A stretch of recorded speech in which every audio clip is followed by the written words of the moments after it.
Hello. तो I hope कि अभी हम लोगों ने जो क्वेश्चन को सॉल्व जो किया वो आपको समझ में आ गया होगा।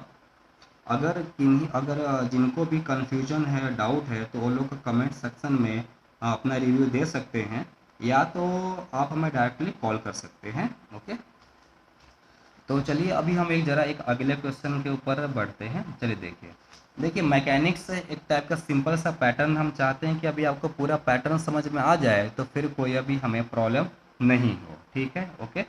तो चलिए तो थोड़ा सा अभी हम आगे चलते हैं।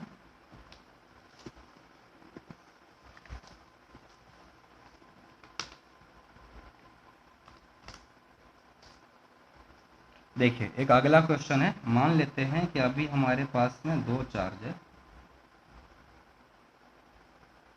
एक चार्ज है स्मॉल क्यू और दूसरा चार्ज है 9 9 टाइम्स 9 इंटू स्मॉल क्यू, मतलब कि इसका 9 टाइम्स है।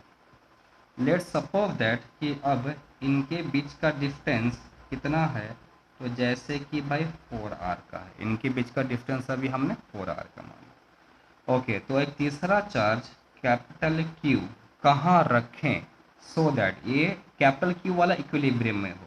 देखिए स्मॉल क्यू को भाई फिक्स रखा गया और 9 इंटू स्मॉल क्यू को भी फिक्स रखा गया। ओनली ये वाला फ्री टू मूव है। ये वाला क्या है भाई? फ्री टू मूव है ना। ओके, तो अभी हमें इसका पोजीशन निकालना है सो दैट कि अभी ये इक्विलिब्रियम में हो। ठीक है, तो अभी हमने ऐसा माना कि लेट कि भाई position from the charge small q be x, तो 9 क्यू से कितना हो जाएगा ऑटोमेटिक 4r माइनस एक्स। देखिएगा, चलिए अभी हम एक क्वेश्चन को लिख देते हैं, समझते हैं इसको। क्वेश्चन क्या, चलो शॉर्टकट में लिखते हैं। Find position of capital Q so that it is in equilibrium. Equilibrium, तो चलिए तो जरा सा देखते हैं, अभी हम इसका सॉल्यूशन करेंगे। सिंपल सा है, एक आपका मैकेनिक्स है, आप अभी समझ जाइए, कोई अभी आपको प्रॉब्लम इसमें नहीं हो सकता। और एक ना एक क्वेश्चन तो एग्जाम में फिक्स है कि इसमें से आना ही आना है। ओके, है ना। तो अभी हम इस चीज़ को एकदम अच्छी तरीके से समझेंगे। देखिए ये रहा स्मॉल क्यू, ये रहा 9 इंटू स्मॉल क्यू। चलिए देखिए इन दोनों के बीच का डिस्टेंस कितना हो गया, तो जैसे कि भाई अब ये 4r का हो गया। कैपिटल क्यू को कहाँ पर रखेंगे? ओके, ये दोनों तो भाई फिक्स किया हुआ है। तो चलिए मान लीजिए कि अगर ये यहाँ से डिस्टेंस x हो गया, तो ये कितना हो जाएगा 4r माइनस एक्स। हाँ कि नहीं? ठीक है, चलिए देखिए अब हम इस चीज़ को ज़रा ध्यान से समझते हैं। हम अभी ऐसा मानते हैं कि सारे चार्जेस पॉजिटिव है, तो कैपिटल क्यू के ऊपर जो स्मॉल क्यू जो होगा वो कुछ अभी इस डायरेक्शन में फोर्स लगाएगा, कुछ इस डायरेक्शन में, from the right, from left to the right. इसको अभी हम पॉजिटिव डायरेक्शन मान सकते हैं। देखिए अभी 9 क्यू वाला भी कैपिटल क्यू को भाई अभी रिपल्सिव फोर्स लगाएगा, तो फिर अभी इसको भाई फोर्स कौन से डायरेक्शन में लगेगा? अभी ये इस साइड में लगेगा। इसको हम कह सकते हैं F 9 into small Q. 9 into small Q, ये कुछ अभी ये इस साइड में लगाएगा। तो कंडीशन क्या है यहाँ पर से कि the force on the capital q should be equal to the zero. यानी कि भाई कैपिटल क्यू के ऊपर भी दो फोर्स लग रहा है। एक कौन सा फोर्स है? Force of the small q plus force of the 9 into small Q. अभी दोनों भाई अभी जीरो होना चाहिए। ओके, हाँ कि नहीं? तो देखिए अभी हम बात करते हैं। देखिए अगर यह जो एफ स्मॉल क्यू जो होगा, स्मॉल क्यू वाला कैपिटल क्यू के ऊपर कितना फोर्स लगाएगा, तो k into small q into the capital q upon the x का स्क्वायर, डायरेक्शन इसके इस साइड में, तो अभी हमने इसको पे पॉजिटिव माना। ओके, हाँ कि नहीं? सो चलिए थोड़ा आगे चलते हैं। तो अगर देखें तो भाई एफ जो 9 क्यू जो होगा, ये क्या लगे, ये तो उल्टे साइड में भाई अभी फोर्स लग रहा है, तो इसका मैग्नीट्यूड कितना होगा? के into the 9 into small q into the capital q upon the, ठीक है बच्चों जरा देखते हैं। 9 क्यू वाला कैपिटल क्यू को कितना फोर्स लगाएगा, तो k into the Q1 Q2 वाला, तो 9 Q into the capital q upon the 4r minus x का होल स्क्वायर। और डायरेक्शन क्या होगी इसका? अपोजिट। तो अगर हमने इसको प्लस लिया है तो इसको क्या लेना पड़ेगा? माइनस लेना पड़ेगा। हाँ कि नहीं?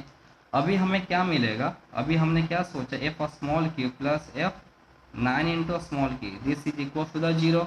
इसको भी हम ऐसा लिख सकते हैं क्या कि भाई k into the small q into the capital q. Upon the x का square plus with in bracket में क्या आएगा minus k into the 9 into small q into the capital q upon the 4r minus x का whole square it is equal to the zero. Okay, तो ये plus है minus है, तो देखिए ये यहाँ पर से फिर अब ये माइनस ही आएगा। तो k into small q into the capital q upon the x का स्क्वायर, ये क्या आया माइनस आया था k into the 9 into small q into the capital q upon the 4r minus x का whole square. Now it will be equal to the zero. इसको अगर हम इस साइड में लेकर जाएंगे तो क्या हो जाएगा, माइनस का भी पॉजिटिव हो जाएगा। यस और नो, पूरी अच्छे तरीके से आप ये बात को समझ पा रहे होंगे। ओके, है ना, आई थिंक अच्छे तरीके से आप इसको समझ पा रहे होंगे। तो अभी हमें क्या मिलेगा कि के into small q into the capital q upon the x का स्क्वायर बराबर के into the 9 into small q into the capital q upon the 4r minus x का होल स्क्वायर।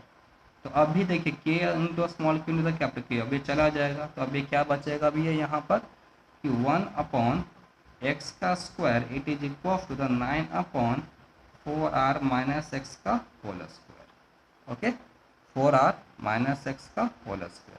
अब हम यहाँ पर से इसको क्रॉस मल्टीप्लाई कर सकते हैं, तो 9 इंटू एक्स का square it is equal to the 4r minus x का होल स्क्वायर। थोड़ा सा इस वाले स्टेप पर जरा ध्यान देना है। अभी हमें ज़्यादातर गलती यहाँ पर होती है, यहाँ पर से हम स्क्वायर ऐसे नहीं हटा सकते।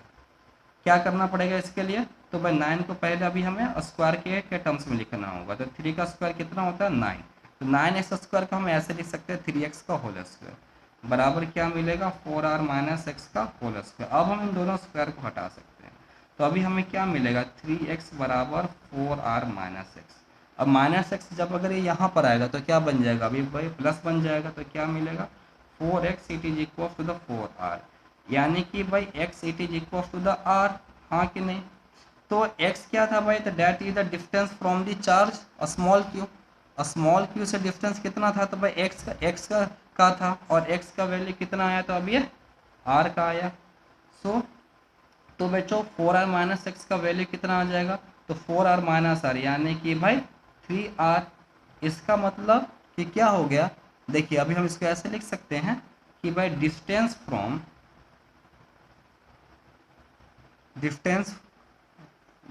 फ्रॉम क्या होगा q it is equal to the x and distance from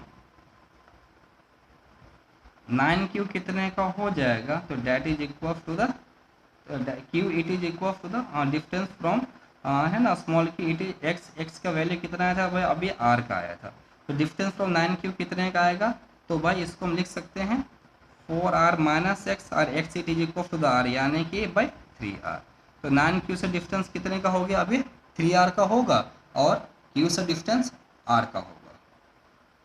एक बार फिर से कहूँगा, जिनको भी नहीं समझ में आया है वो लोग भाई पूछ सकते हैं, वो लोग आराम से पूछ सकते हैं। बाकी एकदम क्वेश्चन इजी है, आप इसको एकदम आराम से आप इसे सॉल्व कर सकते हैं, इतना तो मेरा विश्वास है। अगर जिनको भी डाउट होता है वो लोग या तो कमेंट करें या तो सीधा आप या तो वो अभी हमें कॉल करें।